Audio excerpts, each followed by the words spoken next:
Greetings, my dear viewer. This is a channel about marital infidelity and about the consequences if one spouse starts to cheat on the other. If you, as well as I do, support true family values and condemn cheating, then subscribe to the channel and give this video a like. Let's get started. Robert Barton stepped out of his car, utterly exhausted. The week had been grueling, one challenge after another.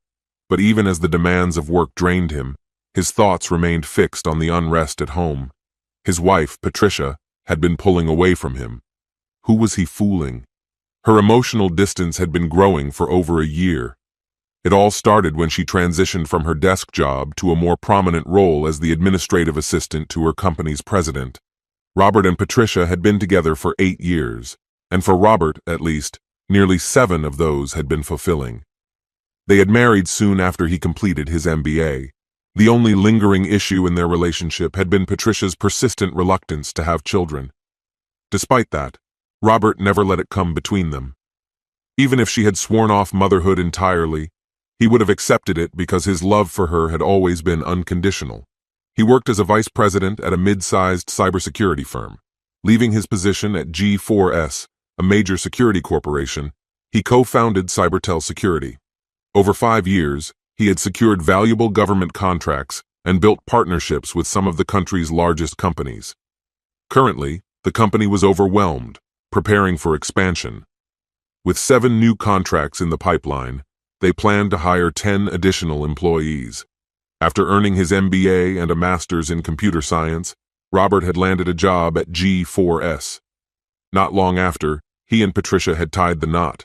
Their marriage had its share of challenges, but they had managed to build something stable, or so he thought. But deep down, an unsettling thought gnawed at him. Had Patricia ever truly loved him, or had she just settled? He acknowledged that she was beautiful, but he wasn't exactly undesirable himself. At 6 feet tall, lean, with blonde hair and sharp blue eyes, he knew he made an impression. Yet, he always felt like he wasn't the man she had envisioned for herself. Financially, he wasn't wealthy. Over time, Patricia had adjusted to their life together, appearing content. That was until Alexander Clements entered the picture.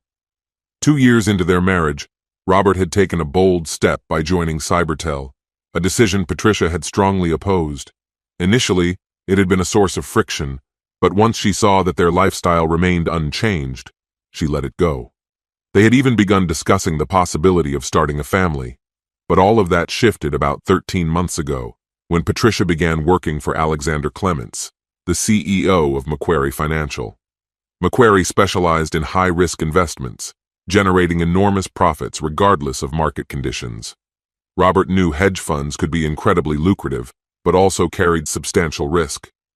Before Patricia accepted the job, he had done some research.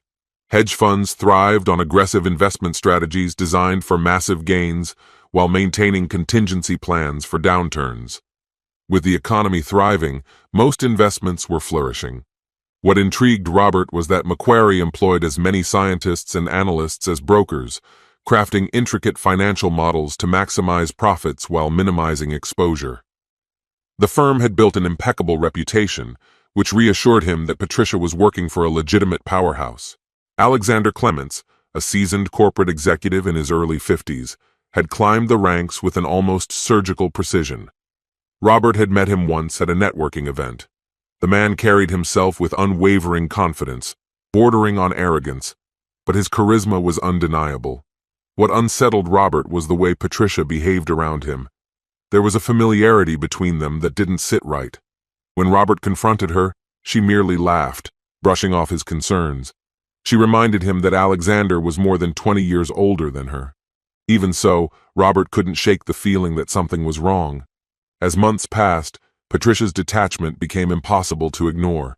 She grew more critical of Robert, spent longer hours at work, and the warmth in their relationship evaporated. Their home, once a place of comfort, was now filled with tension. Intimacy had become rare, replaced by arguments and cold exchanges. The only person Robert could confide in was Jennifer, his administrative assistant. She listened without judgment, offering him an escape from the unraveling state of his marriage. Robert despised confrontation, but he knew he couldn't ignore the growing distance any longer. The tension surrounding Patricia and Alexander had reached a breaking point. As he climbed the steps to his house, he braced himself for the inevitable. When he entered, Patricia was already seated at the kitchen table, a glass of wine in hand. Her expression was unreadable, her tone clipped as she spoke. "Robert, sit down. We need to talk." The words struck like a dagger. No one wanted to hear them from their spouse. He had been expecting this conversation for months, but now that it was here, he wasn't sure he was ready. He took a slow breath, trying to steady himself. "Yes," he admitted quietly. "This is long overdue. We've been distant for a while, and I let it go on for too long. It's time we talk about it." He hesitated before adding, "Patricia, I need you to know that I've loved you since the moment we met. I believed we had a strong marriage, until you started working for Alexander Clements." She held up a hand, silencing him. "Let me speak first," she said, her voice devoid of emotion. "I'm not here for a discussion, Robert. I want a divorce." The final blow had landed. Every effort he had made to salvage their marriage had been for nothing. A deep sense of failure settled over him, mixed with the ache of losing something he had cherished. Though he had anticipated this moment, hearing it said aloud still made his chest tighten. He let out a slow, heavy breath, leaning back in his chair. "Why?" he asked, though part of him already knew. Patricia's face remained blank, her voice cool and composed. She met his gaze and delivered the words without hesitation. "I love Alexander. He's asked me to marry him," she said, each syllable slicing through him. "I never loved you the way I love him, and if I'm being honest, he's much better in bed. Plus, he's wealthy. He can give me the life you never could." Her words hit like a hammer. Robert clenched his jaw, forcing himself to remain composed. If Patricia noticed his reaction, she ignored it. The truth was inescapable. She had moved on. The suspicions that had haunted him for months were now confirmed. She had been unfaithful. How could she be so heartless after everything they had built? He had spent sleepless nights wondering if he had been overreacting, but now the betrayal was undeniable. Patricia had always been drawn to wealth and power, but he had never imagined she would discard him so easily. He had given her everything she ever wanted: the house, the car, the designer clothes, but none of it had been enough. Swallowing the bitterness rising in his throat, he forced himself to speak. "He just finalized his third divorce. What makes you think you won't be next?" Patricia scoffed, rolling her eyes. "Don't be naive, Robert. I know this is difficult, but our marriage is over. Accept it." She reached into her purse and pulled out an envelope, unfolding the divorce papers. "I'm being fair," she continued, sliding the documents toward him. "I could have made this ugly, but I'm letting you keep the house. I'm only taking half of our assets, our savings, investments, and checking accounts. Alexander will handle the lease on my Jaguar. He thinks it's a joke. He's getting me a Porsche instead." Robert met her gaze, searching for any trace of remorse. There was none, only a chilling indifference. Patricia regarded Robert with thinly veiled contempt, her gaze cold and dismissive, as though he were nothing more than a nuisance. Robert, however, chose not to voice his true thoughts about the Porsche, an overpriced assembly of metal and plastic, in his opinion. Instead, he gestured towards the divorce documents spread across the table between them. "What exactly is included in this?" he asked, his tone measured. "There are a few pieces of furniture I'd like to hold on to, along with my jewelry and clothing. I'm not requesting alimony," Patricia replied, her voice devoid of emotion. "Nor will I be making any claims on your 401k. Robert studied her expression, searching for any hint of ulterior motive. With a sigh, he lifted the papers. "Patricia, why are you pushing for this so aggressively?" he asked. "The house alone is worth at least $300,000, and our combined investments don't even come close to that." Patricia's expression tightened. "It's simple. I want this over with as soon as possible. Alexander advised me to take a firm stance. Otherwise, this could drag on for a year or more. We both want to remarry the moment this is finalized." She leaned in slightly, her tone sharpening. "That being said, everything here depends on your cooperation. If you fight me on this, I'll demand everything I'm legally entitled to, and Alexander is confident I'll win." Robert exhaled slowly, his shoulders slumping. I suppose there's nothing left to discuss. I've been ignoring the signs for too long, but I can't pretend anymore. Our marriage ended long before today. He set the documents down. I'll have my attorney review this tomorrow. If everything is as you say, I'll sign. But Patricia, I think you're making a mistake. This may not work out the way you expect. Patricia scoffed, unimpressed. I have no interest in debating this, Robert. My mind is made up. I want this divorce settled quickly and cleanly. Robert nodded, his silence masking the pain welling up inside him. A single tear escaped, sliding down his cheek. A betrayal of the months he had spent steeling himself for this moment. He had long known their marriage was disintegrating, but the reality of Patricia's complete indifference struck harder than he had anticipated. All right, Patricia. Her eyes met his sharply. And I expect a complete severance. No messages, no gifts, no reaching out. Not now, not ever. I don't want to deal with any lingering attachments. I don't want you embarrassing me. Without waiting for his response, she stood and strode toward the door. Just before leaving, she threw a final warning over her shoulder. If my lawyer doesn't receive those signed papers within a week, things will get ugly. As the door clicked shut behind her, Robert pulled out his phone and dialed Jennifer, his longtime assistant. She had been at his side since the early days of his telecommunications career, offering not just professional support, but also unwavering loyalty during the collapse of his marriage. The phone barely rang before Jennifer answered. Patricia just left, Robert said, his voice heavy. Did you hand her the divorce papers? She asked immediately. No, I didn't get the chance. She gave me her version of the settlement first, and honestly, it's far better than what I was planning to offer. Jennifer hesitated. What do you mean? Better how? I was ready to give her half the house, but she doesn't want it. I also planned to split our savings and investments and even pay off her Jaguar lease. But all she's asking for is half of our liquid assets. Alexander is covering the car. And alimony? Cybertel? Jennifer pressed. I was prepared to give her $3,000 a month for 5 years, but she refused. It's irrelevant now. She'll be marrying Alexander right away. But the biggest surprise? I was prepared to buy her out of my company share for $5 million, and she didn't even mention it.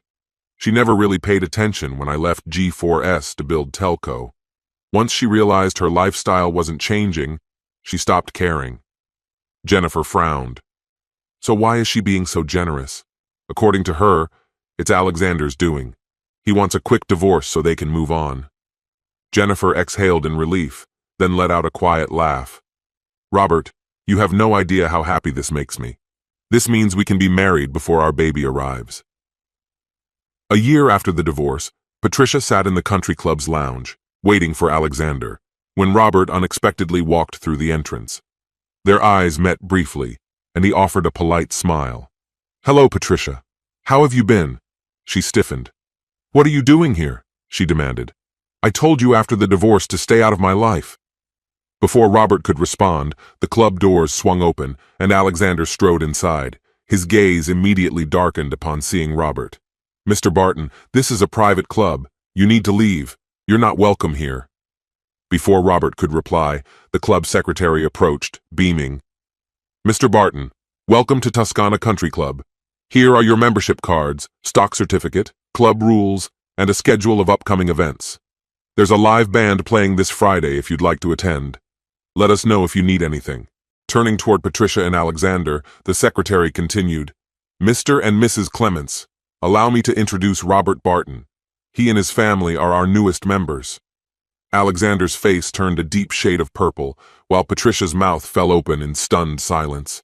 Without another word, the couple turned and stormed out. Moments later, Jennifer entered, pushing a stroller.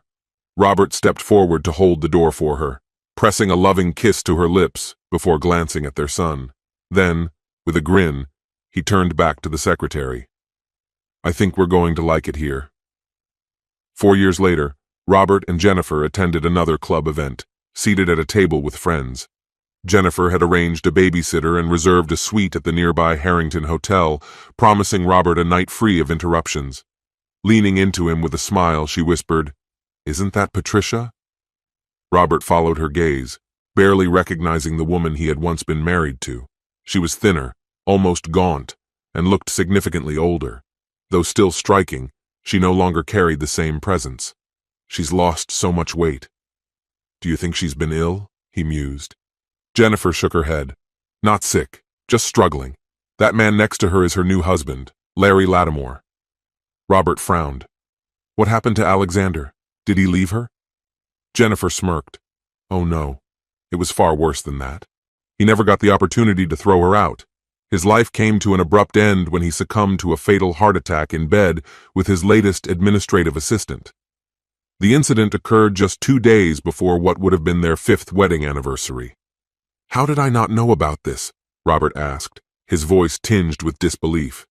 Jennifer responded with calm patience. You likely heard about his death. It was widely covered by the media. Robert's brows knitted together. Then why didn't I recognize his name? Because the news used his legal name, she explained. His full name was Michael Alexander Clements. Understanding dawned on Robert's face. Ah, that explains it, he murmured, casting a fleeting smile at his wife. But if Patricia wasn't sick, why does she look so frail? She had a difficult time after he passed, Jennifer replied. When Alexander died, Patricia was left with a mere $300,000 from his estate.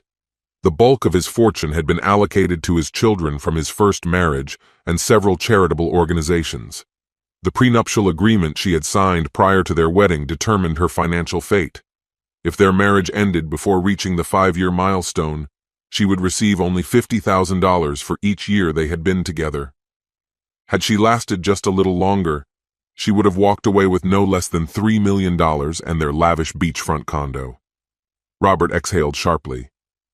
That still doesn't explain why she looks so gaunt, he said, continuing to study his ex-wife from across the room. She was doing everything she could to keep up appearances, Jennifer said.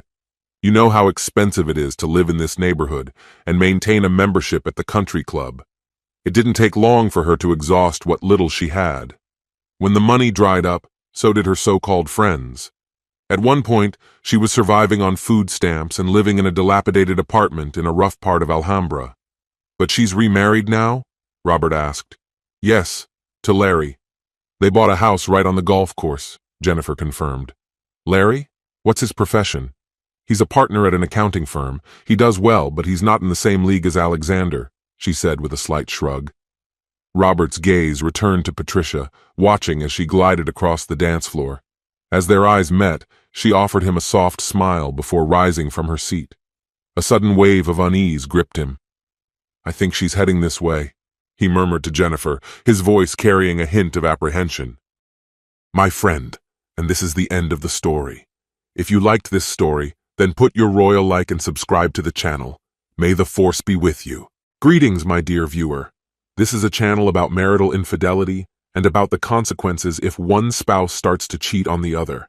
If you, as well as I do, support true family values and condemn cheating, then subscribe to the channel and give this video a like. Let's get started. Most evenings, I usually got home before Samantha, giving me ample time to prepare everything. Once all was set, I needed to figure out how to kill time until she arrived. When I finally heard the garage door begin its familiar rumble, I took one last look at myself in the bathroom mirror. Straightening my tie, I turned and headed downstairs. The timing couldn't have been better. Samantha stood at the bottom of the staircase, her eyes locked on me as I descended. Spotting the suit and tie I had on, she raised an eyebrow. I didn't know we had plans tonight, she said. We don't, I replied simply. Then why are you dressed like that if you're not going anywhere? Because I am going somewhere, I answered with a small smile. Her voice sharpened. What's going on, Brian? I've got a date, I said casually. I'd explain, but I'm running late. Don't wait up. Her face twisted with confusion. A date? With who? She demanded. Before she could say anything else, I was already at the front door. As I opened it, I heard her call out, Wait a second, Brian, we need to... But her words were cut off when I stepped outside and shut the door behind me. Fortunately, my truck didn't fit in the garage, giving me a head start as she chased after me. I think the shock of the moment slowed her down because, by the time she got outside shouting, Brian, get back here right now! I was already in the driver's seat, the engine running. Smiling, I gave her a quick wave, backed out of the driveway, and took off toward the condo where my date lived. To truly understand how we got to this point, I need to go back to where it all began. I first crossed paths with Samantha Ford during my senior year at State University. At the time, I was studying business management and had enrolled in a course on managerial decision-making. The classroom was packed, and there was only one seat left, right next to mine. Samantha walked in alongside the professor, glanced around, and made her way toward that empty chair. Some people claim love at first sight doesn't exist, but in that moment, I became a believer. From the second I saw her, I was convinced she was the one. I hadn't even spoken to her, but I was already daydreaming about buying an engagement ring. She sat down, turned to me, and said, "Good morning." My mind raced as I thought, this is it. Before I could answer, the professor started the lecture. Not that it mattered. I barely processed anything. My focus was entirely on the striking brunette beside me. When class ended, I followed her into the hallway. Thanks to roll call, I already knew her name. Gently tapping her shoulder, I waited for her to turn around before introducing myself. "Hi, I'm Brian," I said with a grin. "This might not be the most romantic setting, but will you marry me?" She chuckled, clearly amused but not thrown off. "I'm not so sure about that," she said. "But if you ask me out the right way, I might say yes to dinner." "Are you free tonight?" I asked eagerly. "I am," she replied with a smile. "Dinner sounds lovely." That evening, I learned a lot about her. Samantha was a transfer student majoring in accounting, working toward becoming a CPA. She loved the color blue and enjoyed nearly every genre of music, except rap, which she insisted didn't qualify as music at all. I shared a bit about myself, an only child majoring in business management, planning to take over my family's company someday. We arranged for me to pick her up at 6. The night was unforgettable. She laughed at my premature questions about her ring size and wedding preferences. When I assured her I was serious, she shook her head in disbelief. "We've just met," she said. "You're moving way too fast." I didn't mind her hesitation. I knew deep down we were meant to be. Over the following months, Samantha made it clear she wasn't ready to settle down. She often turned me down, saying she had other commitments. By the time Christmas came around, I decided to take a step back. Not because my feelings had changed, but because seeing her with someone else was too painful. At one point, my fraternity hosted a party, and I invited her. She politely declined, saying she already had a date. I went alone, only to see her arrive 40 minutes later, on the arm of Jake Cochran. Watching her with him hurt more than I could admit, especially since Jake had a reputation for being the kind of guy you'd want to avoid. Unable to bear it, I left early. After that, I skipped most holiday parties. But when my cousin Rachel came to visit, my family insisted I take her to one on campus. Begrudgingly, I agreed. On the way there, Rachel noticed my reluctance and asked why. After I explained, she gave me a knowing smile and proposed an idea. At the party, Samantha noticed us almost immediately. Rachel leaned in close and whispered, "Is that her?" I nodded toward the woman in the blue dress by the wall. Flashing a mischievous grin, Rachel slipped her arm through mine. Moments later, Samantha walked up and introduced herself. "Are you trying to steal my man?" she asked Rachel. Rachel smirked and replied, "If he were really yours, he wouldn't be here with me." Then, she pulled me toward the other side of the room, leaving Samantha behind to process what had just happened. I gave them the green light to ask her out. Before we headed out, I told them I needed a quick trip to the restroom. When I returned, Samantha was standing there waiting for me. "I meant it," she said. "Meant what?" I asked, puzzled. "That you're my guy," she clarified. "If you had told me that earlier, I'd have invited you to the party with me tonight."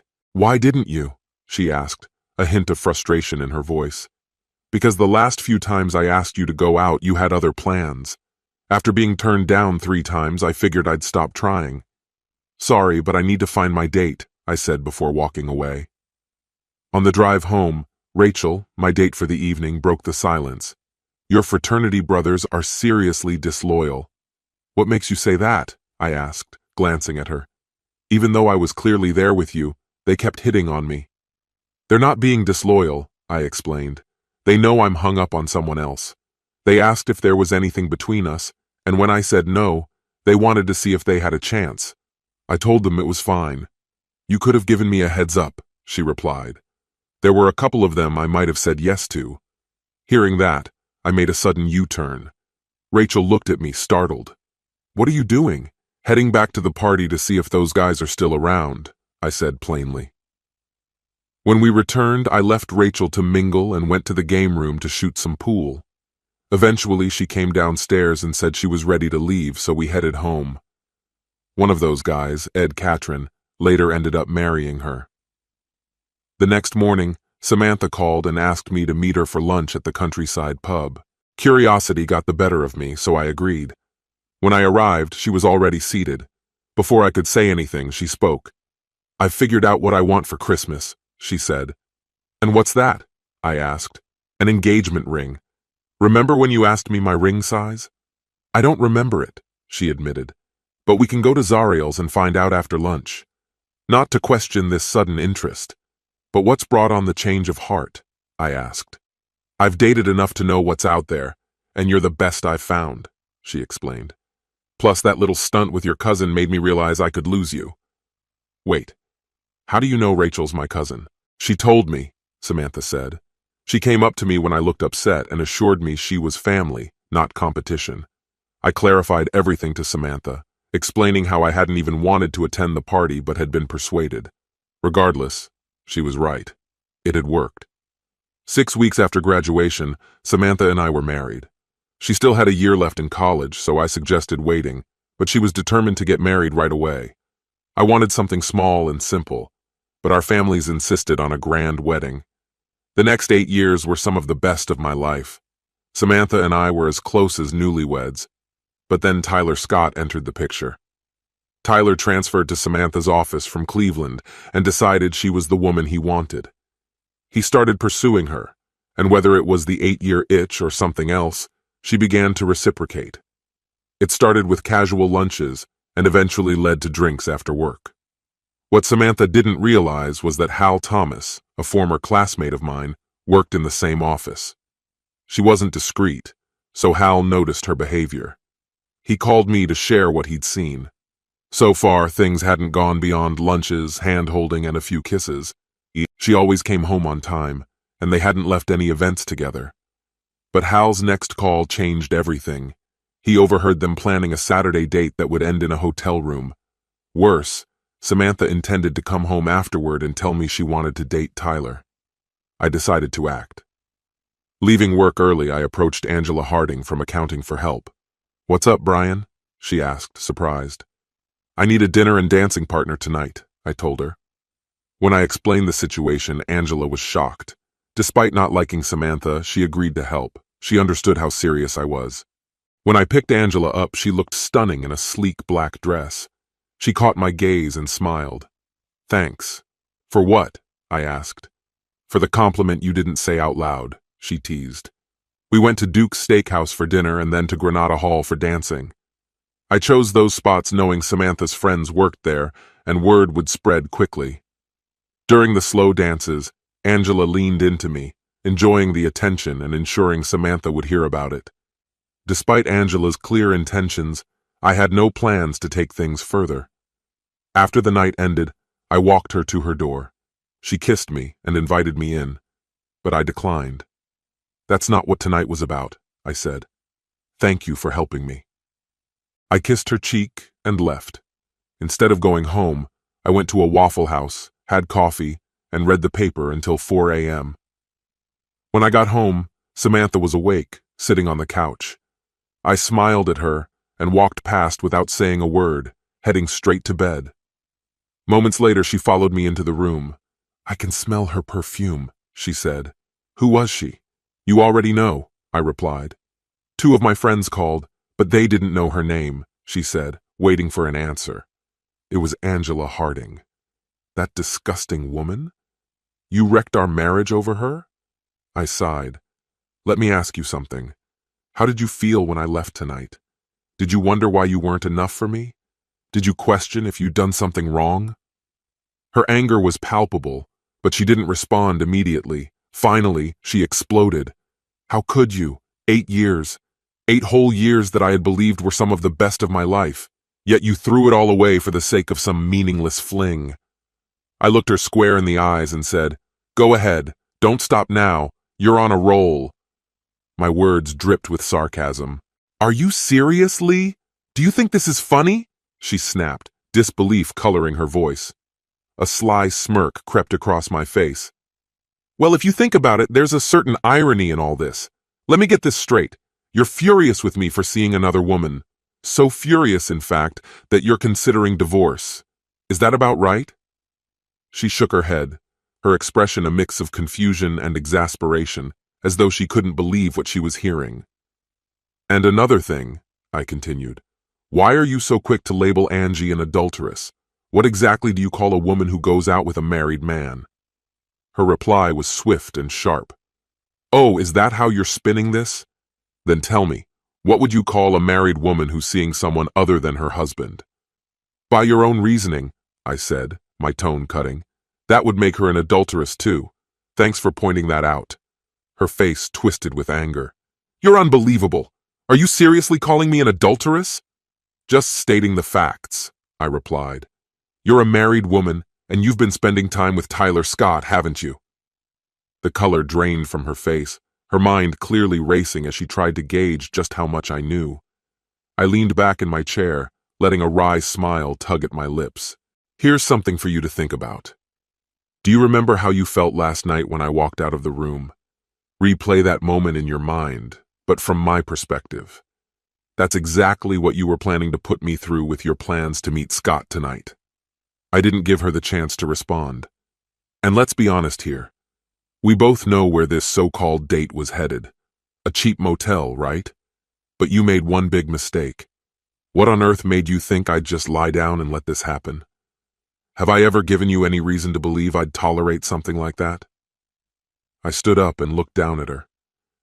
"For the record, if Scott had shown up here tonight to pick you up, I would have beaten the hell out of him. But I'm guessing you'll just text him now and arrange to meet somewhere else. Whatever. It's late, and I'm done with this conversation. I'm going to bed." Without waiting for a reply, I turned and walked away, leaving her standing there, stunned. I half expected her to come after me, to try to argue or justify her actions, but she didn't.